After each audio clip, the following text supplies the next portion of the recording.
The fact that you could see every single wrinkle and blemish on Annette Bening's face and skin in the movie Nyad shouldn't be revolutionary, but that's how it felt. It felt like, wow, here is an actress actually being shown in her raw and real state. No fancy makeup, no special lighting disguising everything, nothing, no special filters, no glamorous shots. It was Annette Bening as Diana Nyad, and it just was mind-blowing. The sad part is that the fact that it seemed so revolutionary was all my mind could think about, and I should have been following the story more closely and thinking about the story. So I actually watched the movie 3 times because I'm so distracted by the fact that, oh my God, you can see every crepey neck wrinkle. I shouldn't have been. This should be normal viewing for us. And my mother, who's in her early 70s, had the same reaction as me. She was like, wow, you could see every wrinkle. I mean, there were scenes where you could see all the chest and neck wrinkles, and they didn't try and hide it at all. There were scenes where she was in a swimsuit, and you just saw her natural body as it is. And it was beautiful and wonderful to see. And my eyes and my brain was like, yes, yes, yes, yes. This is what we need. This is what women everywhere of every age needs to see. 20-year-olds, 30-year-olds, 40-something-year-olds like me, 50-something-year-olds, my mother in her 70s. I think that is the beauty of a movie like Nyad. And if you haven't seen it, I highly recommend you watch it. We need to see women portrayed in the media, on TV, in movies, in shows, on social media. We need to see them in their real and raw state. And it made me realize, and I thought, my God, we actually don't see enough older women as they actually are. Now, I love Jane Fonda, but she's had 2 facelifts. At least she's open and she talks about surgeries and plastic surgery that she's had, thank goodness. But she's not a true representation of a woman of her age. So she's 85. She looks amazing. I'm not saying she doesn't look amazing, but when you see her in movies, although they cast her as like a 70-something-year-old woman, but your brain, you know she's 85. And so it's wonderful, but it's a misrepresentation of a woman her age. And I do feel that there is a need, and people want to see, I want to see what women actually look like as they age. And I realized, although I see women out in the world, number one, you don't know what their age is and you don't know what they've had done. And most of us, I think most of us get 70 to 80% of our visual representations of people. I think we get it through TV, Netflix, social media, movies. So what we are seeing is scripted, filtered, well lit, lots of makeup. And now I'm going to speak about myself. My YouTube videos where I'm sitting in my, what I call my YouTube studio now, it's just a room in the house. Even now I've got a proper box, soft box light. Let's turn so you can see there. So I've got a soft box light facing my face. So in my proper YouTube studio at home, it's lighting me from the front. So number one, the lighting is good. I usually wear makeup, but I'm not wearing makeup now in this video because I also feel that, and I don't always wear makeup in all my videos, so I don't always show women that, but there is a feeling in a sense as a woman that if you are not made up, you're not taken seriously, you don't look respectful, you don't look, I don't know, professional, I don't know what the word is. Today I'm doing this video as I am. My hair's still a bit damp. I've come back from a run. I've had a shower. And the reason is because after watching Nyad, it just ignited something in me. Jodie Foster as well. I mean, I'm sure that they've got spray tans on because they're very tan, but that's for the characters. They're playing characters who spend a lot of time outdoors, so they're brown. But Jodie Foster as well, and she looks damn good for her age, but she doesn't look like she's had work done. Her face emotes fully. You see all the wrinkles, and this is what we need to see. But I think we're also fooling our men by not showing them how women actually look. And it shouldn't be radical, but it still is. To this day, it still is. And there have been movies made that show women as they are, like Calendar Girls. But we need to see real bodies, real women, real wrinkles, real blemishes. And then even better, with Nyad, we see a woman who is doing something incredible, and she's not just worrying about how she looks. She's not running around in high heels looking pretty, which nothing wrong with that. But it was so refreshing to watch a gritty, complex, driven female character who wasn't particularly likable, Because in general, that's the other sort of stereotype in movies and stuff. All the female characters are very likable. This character, Nyad, Diana Nyad, was almost masculine in her approach to achieving her goal. And I liked her, but I've read some of the reviews and they say it's not a likable character. She was a tough character, but it's good to see that represented finally.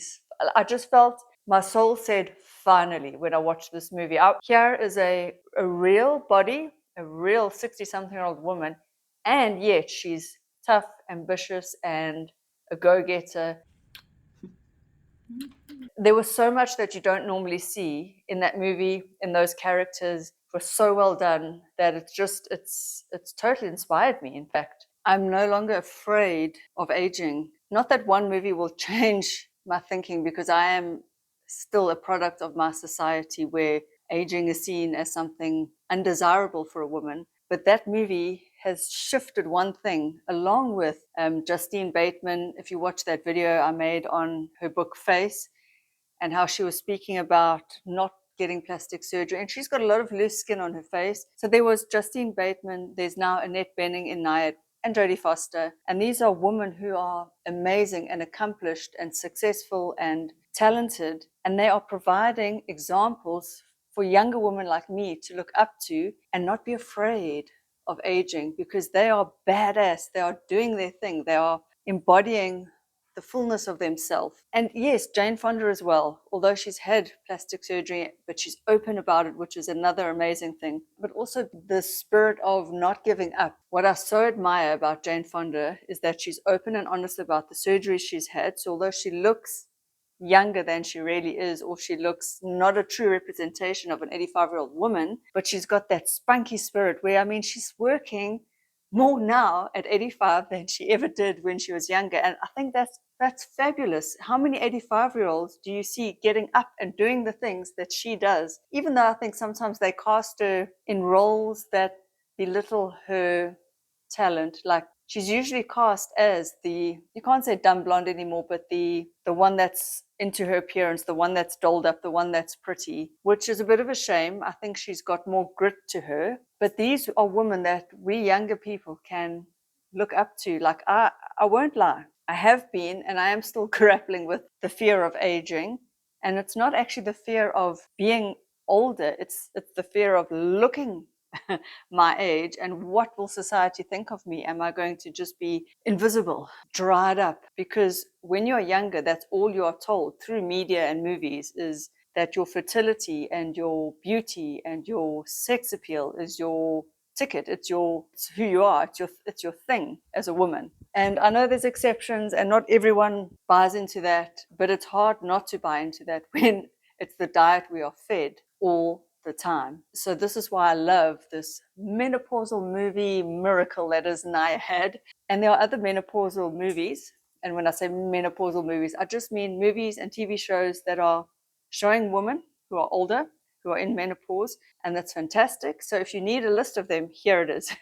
It's Nyad. It's book club number 1 and 2. I think book club number 2 is called The Next Chapter. There's also And Just Like That, which is the follow-up to Sex and the City, and that one is showing all of those characters who are now in their 50s. I unfortunately wish that they had spoken more about menopause and the realities of it. They touch upon it so briefly that it's like, and again, so what disappoints me there is that we're dealing with menopausal women in And Just Like That, and yet it's like menopause just was a breeze. It didn't exist. I mean, the character of Charlotte was like, oh, I've got no symptoms, and off she went. But that is not the truth and the reality for most menopausal women. So there is still a gap. There is still a lack. And Hollywood, or whoever makes the movies nowadays, Netflix or Hulu or HBO, there's a need.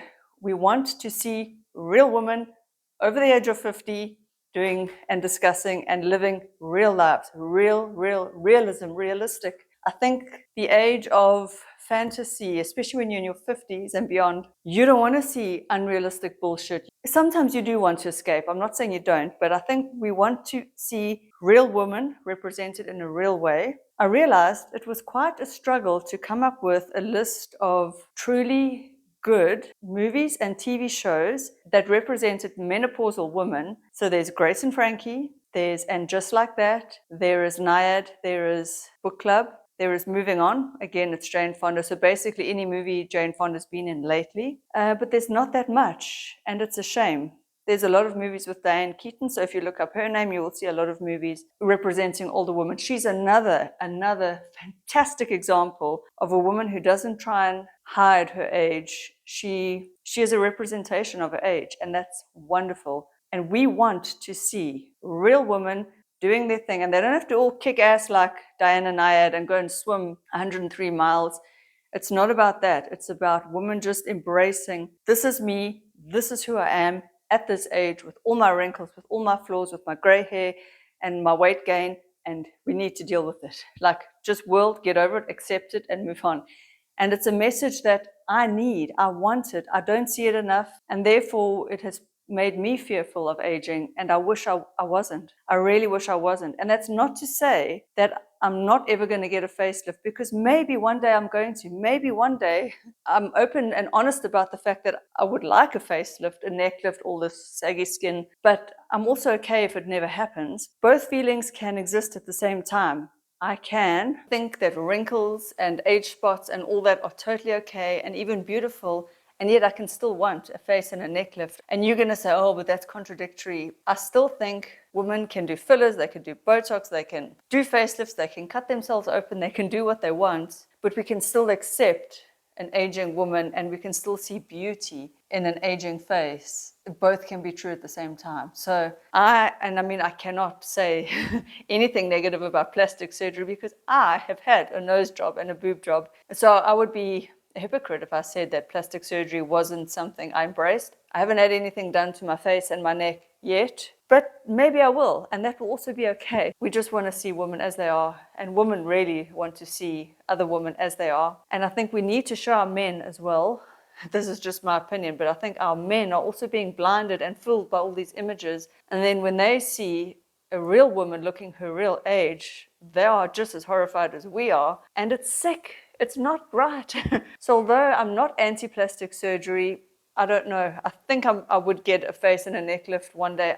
What I'm anti is people lying about it, and what I'm anti is people not being open and honest, and just, especially if you are a celebrity and you've got this platform and you have people looking up to you and asking you questions. I mean, if you are living your life and you're quiet and anonymous, and that's your business. Again, you don't owe it to the world to share anything with anyone. You can be as private as you want, but I do feel that when you've got this platform, it does change the game, especially if you are an icon for other women. How do you look so amazing? And you just say, oh, it's genetic or whatever. That I don't like. I like it when, like Jane Fonda, open and honest. She says she's vain. Cool. I say I'm vain. I know I'm vain because I'm worrying about wrinkles, and I do want to look as good as I can for as long as I can, and all that bullshit.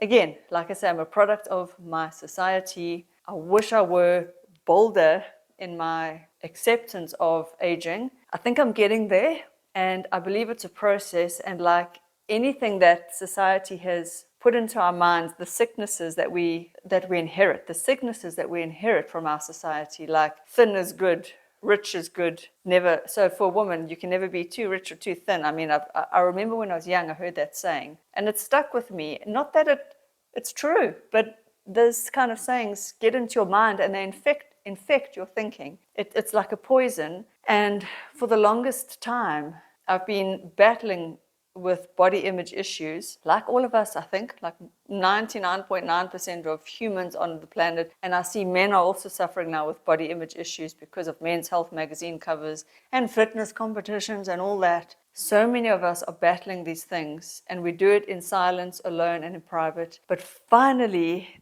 a movie like Nyad comes along where Annette Bening is just like, I almost felt like she's just saying, fuck it, this is me. And I thought it was wonderful. So, Menopausal Movies for the win. Let's be open and honest and real. And I hope that you guys enjoyed this video. I will see you in the next one. Bye. Bye, my beautiful, beautiful ladies.